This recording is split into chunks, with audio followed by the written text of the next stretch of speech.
네, 오늘 말씀은 마태복음 26장 1절에서 16절의 말씀입니다.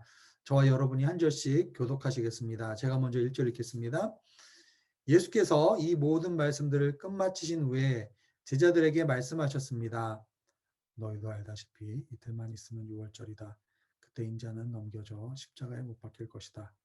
그 무렵 대제사장들과 백성들의 장로들은 가야바라 하는 대제사장의 관저에 모여 교묘하게 예수를 체포해 죽일 음모를 꾸미고 있었습니다.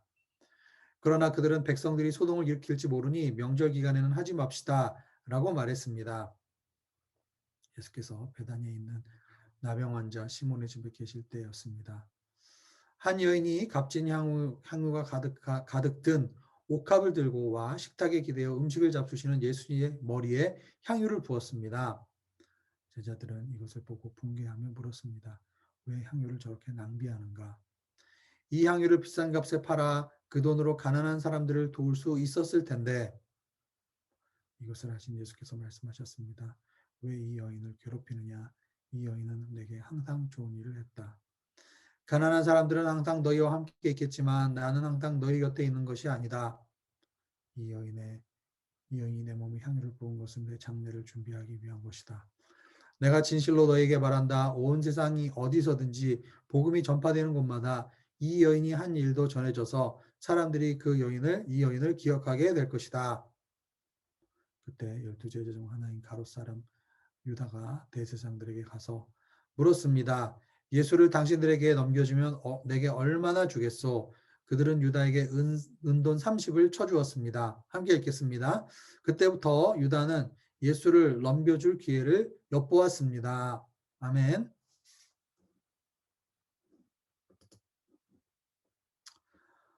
1950년대에 미국의 짐 엘리엇과 또 4명의 친구들이 대학을 졸업하자마자 선교사 훈련을 받고 중남미에 있는 에콰도르라는 곳에 와우라니 부족에게 복음을 전하기 위해서 여러 가지 준비를 합니다. 그리고 그 부족은 우리가 일반적인 교통수단으로 접근할 수 없는 부족이기 때문에 정글에 있었기 때문에 그래서 이제 경비행기를 타고 그리고 그들에게 줄 선물을 가지고 그 와우라니 부족에게 다가갑니다. 1956년에 짐 엘리엇과 4명의 친구들은 이 와우라니 부족 중에 적대적인 부족 사람들의 공격을 받아서 전원 사망하게 되죠. 당시 미국 언론에서 난리가 났습니다. 왜 이런 일을 해야 하는가? 왜 교회가 이런 선교를 하는가? 너무 무모한 행동이 아닌가? 교회가 이런 어린 청년들을 부추기지 않았는가? 네. 그래서 당시에 미국의 신문 일간지에 일면 기사에 이런 이제 문구가 있었습니다. What a waste. 네. 이게 얼마나 큰 낭비인가. What a waste. 이게 얼마나 안타까운 그런 희생인가. 정말 짐 엘리엇 그 선교사님과 그의 친구들이 이 에콰도르 와우라니 부족에게 했던 이 행동은 정말 낭비였을까요? 정말 무모한 짓이었을까요? 우리가 한번 생각해 볼 필요가 있겠습니다. 오늘 저희는 이제 생명의 삶 마태복음 26장을 이제 저희들이 묵상하기 시작합니다. 이제 마태복음 26장에서 28장까지는 우리가 보통 패션 내러티브라고 하죠. 예수님의 고난의 그 여정을 우리가 함께 따라가면서 묵상하는 그러한 이제 말씀들입니다. 어떻게 보면 이제 저희가 사순절 그리고 다음 주에 이제 고난 주간을 이제 보내게 되는데 이제 예수님의 이 십자가 여정을 함께 생명의 말씀을 통해서 함께 묵상하게 되는 것이죠. 오늘 본문에 보면은 1절에 이렇게 얘기합니다. 예수께서 이 모든 말씀을 끝마치신 후에 제자들에게 말씀하셨습니다. 이게 무슨 얘기입니까? 예수님께서 천국에 대한 비유로서 예수님의 가르침을 이제 다 말씀하셨어요. 그리고 나서 이제 이 모든 말씀을 마치신 후에 제자들에게 말씀하셨다. 어떻게 보면 굉장히 강조를 하는 의미라고 볼 수가 있죠. 결국은 수많은 말씀을 하셨지만 결국 이 모든 말씀의 결말은, 이 모든 말씀들의 종착점은 바로 이제 하실 이 말씀에 있다라는 것을 강조하신 것처럼 들립니다. 결국 하나님 나라에 관해서 예수님께서 증거하시고 가르치시고 하나님 나라를 이 땅 가운데 보여주셨지만, 예수 그리스도의 이 하나님 나라에 대한 가르침과 사역, 이 모든 것 가운데 이것이 빠지면 결국은 본질은 빠진 것이라고 말씀하는 것 같이 저는 느껴졌습니다. 2절에 보면은 예수님이 이렇게 말씀하시죠. 너희도 알다시피 이틀만 있으면 유월절이다. 그때 인자는 넘겨져 십자가에 못 박힐 것이다. 라고 말씀하십니다. 예수님은 의도적으로 예수님의 십자가의 여정과 구약의 유월절 사건을 오버랩하고 계십니다. 정확하게 6월절 날 예수님께서 십자가에 달리시게 되는데요. 결국은 예수 그리스도 인자는 이제 넘겨진다라는 표현을 지금 여기 쓰고 있습니다. 넘겨졌다. 이것은 수동태죠. 누군가가 예수님을 넘겼다라고 이제 해석할 수가 있습니다.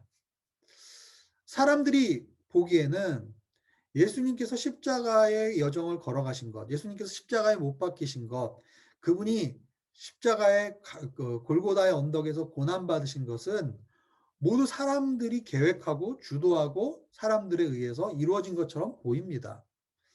십자가에 넘겨진 것처럼 보이죠. 그러나 하나님의 관점에서는 이것은 애굽에서 노예로 신음하고 있던 백성들의 부르짖음에 하나님께서 응답하셔서 그 백성들을 구하기로 작정하신 하나님의 구원의 역사와 구원의 계획의 일부라는 것을 우리는 교묘하게 이 2절 말씀을 통해서 한번 생각해 볼 수가 있겠습니다. 3절과 5절에 보면은 대제사장들과 백성들의 장로들은 당시의 대제사장이었던 가야바의 관저에 모여서 예수님을 체포하고 죽일 음모를 꾸미기 시작합니다. 꾸미기 시작한 것이 아니라 이미 여러 차례 대화를 했지만 이제 이 대화가 거의 최종 단계에 이르고 있음을 보게 됩니다. 그런데 이들의 대화의 내용에 보면은 백성들이 소동을 일으킬지 모르기 때문에 5절에 보면 명절 기간에는 하지 말자라고 이야기를 하는 내용을 마태는 부각시키고 있죠. 결국은 예루살렘에 예수님이 입성하실 때 보면은 사람들이 예수님을 메시아로 고대했고, 그래서 수많은 사람들이 예루살렘에서 예수님을 환영하고 그리고 열렬하게 예수님을 지지하는 사람들이 있다라는 것을 그들은 아마 보았을 것입니다. 그렇기 때문에 명절 기간에 예수님을 체포하는 일들이 사람들에게 알려지면 굉장히 혼란이 올 수가 있죠. 사람들이 소동을 일으킬 수 있다는 것입니다. 그래서 예수님을 체포하는 시기를 조율하자라고 지금 논의하고 있는 것이죠. 결국은 이 대제사장들과 장로들의 관심사는 결국은 하나님의 뜻을 실천하는 것에 관심이 없다라는 것을 알 수가 있어요. 그들의 관심사는 진리에 있지 않다라고 우리가 확인할 수가 있는 겁니다. 오직 그들은 자신들의 자리를 지키고 또한 기득권을 보호하고 권력을 유지하는 데 급급하다라는 것을 알 수가 있습니다. 그들이 물론 이렇게 명절 기간에 하지 말자라고 이야기를 했지만 결국은 나중에 보면 가롯 유다가 이제 제자 중에서 배신자가 나오게 되죠. 그래서 예수님이 어디에 있는지 위치를 결국은 입수받을 수 있게 되고, 그래서 예수님을 몰래 이제 체포할 수 있는 근거가 생기면서 결국은 그들의 계획과 예수님의 체포 시기가 결국은 나중에 다르다는 것을 알 수가 있어요. 그러니까 그들이 아무리 계획을 하고 모의를 하고 주동을 해도 하나님께서 가지고 계신 그 계획이 절대로 이제 후퇴하지 않는다는 것을 우리는 알게 됩니다.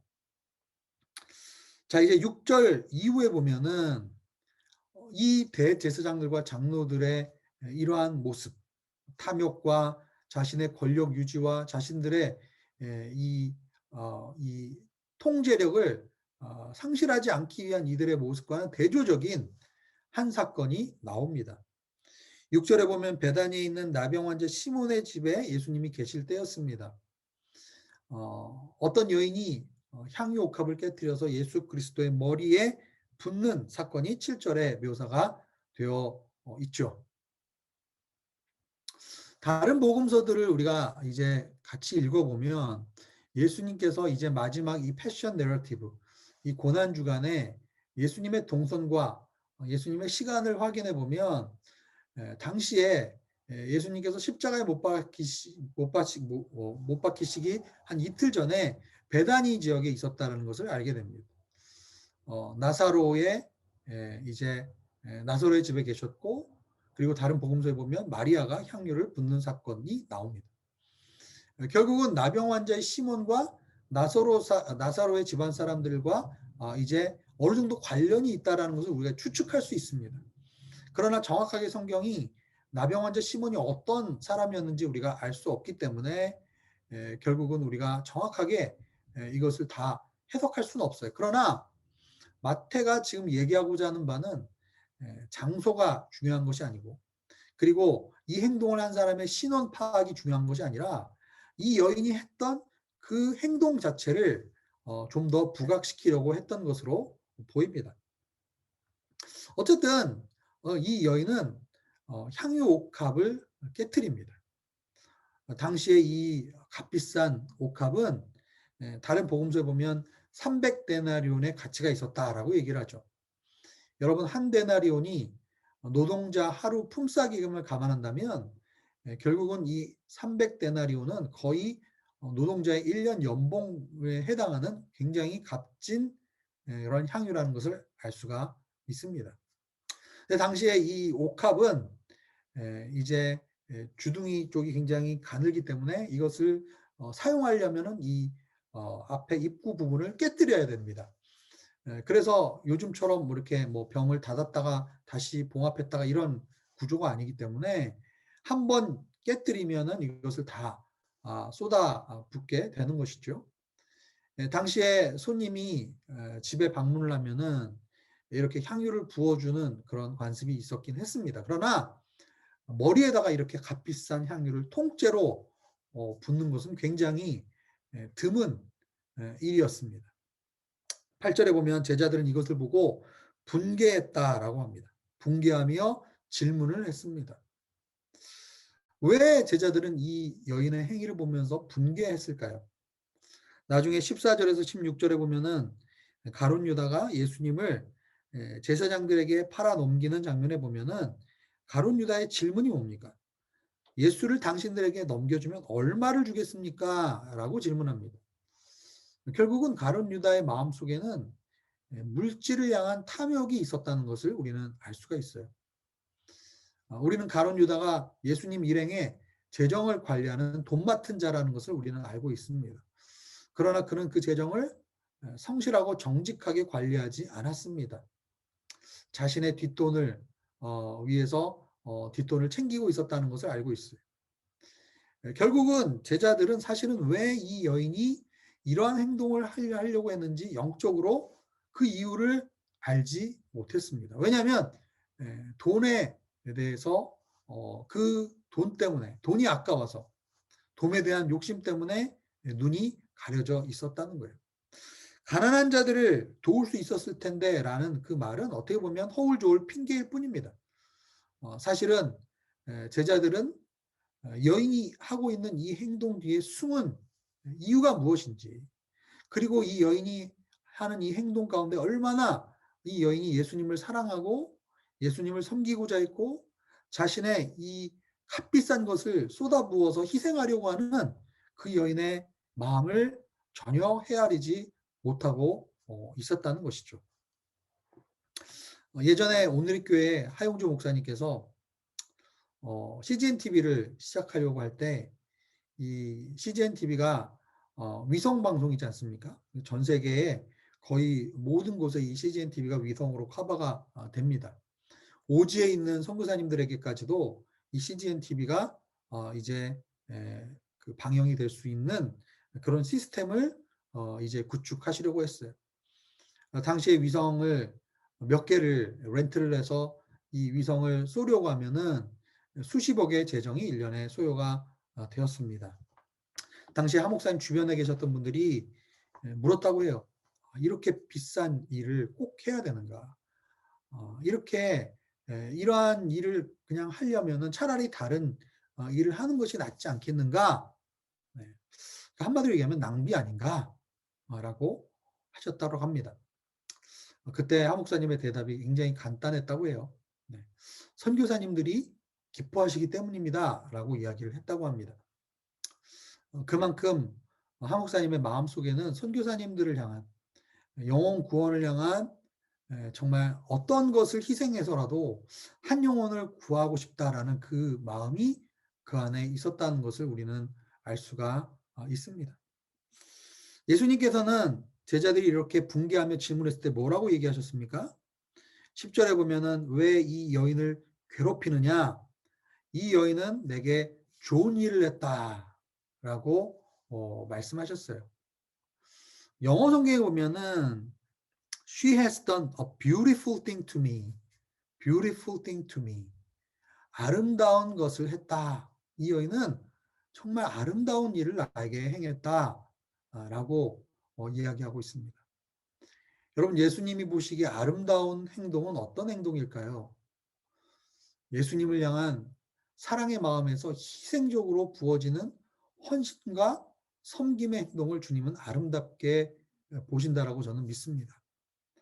겉으로는 교회 봉사를 하고 있는 것처럼 보이고, 겉으로는 선교를 하고 있는 것처럼 보이고, 겉으로는 선행을 하고 있는 것처럼 보이지만 때로는 정말 예수님을 향한 희생과 사랑의 마음이 아닌 자신의 안위를 위해서, 자신의 욕망을 채우기 위해서, 자신의 이름을 내기 위해서 봉사하는 그러한 모습들이 또 우리에게 종종 발견되는 경우들이 있어요.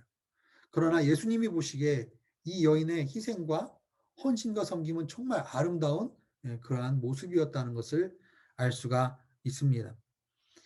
11절과 12절에 보면 가난한 사람들은 항상 너희와 함께 있겠지만 나는 항상 너희 곁에 있는 것이 아니다. 이 여인이 내 몸에 향유를 부은 것은 내 장례를 준비하기 위한 것이다 라고 말씀합니다. 가난한 자들은 우리가 평생 돌보고 섬겨야 될 대상입니다. 그러나 가난한 자들을 섬기기 전에 우리의 마음이 정말 그들을 향해서 예수 그리스도의 사랑으로 그들을 섬기고 그들을 돌보고 있는가. 결국은 이 여인이 예수님의 머리에 향유를 부었던 것은 물론 그가 그 여인이 그것을 알고 그 일을 행했는지 안 했는지는 우리가 알 수 없지만 결국 결과적으로는 예수님의 이 장례를 준비하는 시체가 결국 죽게 되면은 이스라엘에서는 이 시체를 부패하는 것을 방지하지 않기 때문에 시체가 썩게 되죠. 그렇기 때문에 시체가 돌무덤에 들어가기 전에 향유를 붓게 됩니다.